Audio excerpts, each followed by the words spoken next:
కోడిక, అంతేనా? అవునా కాదా? యవనస్తుల కోడిక. ఒక భక్తుడు ఒక పాట పాడుతాడు, ఏమనంటే, యవనుడా నీ యవన కాలమున దేవుని కృప నీపై ఉందో లేదో పరికించినావా, యోచించినావా, ప్రభు యేసు కాడిని మోయలేవా? గుర్తుందా? యవ్వనుడా యవ్వన కాలమునా యేసుని కృప నీపై ఉన్నదో లేదో యోచించినావా,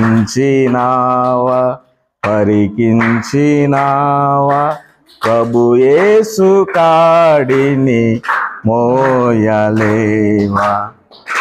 ఏం మోయాలి మనం? దేవుని కాడి మోయాలి. దేవుని కాడి మోయాలంటే మనం ఏం చేయాలి? బైబిల్లో ఒక మాట ఉంది, నీ యవన కాలమున దేవుని కృప నీపై ఉన్నదో లేదో యోచించాలంటే ఏం చేయాలి? మన యొక్క అంశం కూడా ఏంటిది? యవనస్తులు దేని చేత తన నడకను శుద్ధీకరించుకుంటారంటే దేవుని వాక్యం చేతనే. దేని చేత? ఇంకా 119:72 వచనంలో, వేల కొలది వెండి బంగారముల కంటే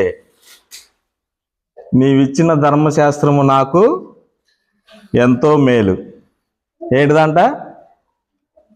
మనం సరిగా ఉన్నామో మనం సరిగా లేమో తెలియాలంటే దేవుని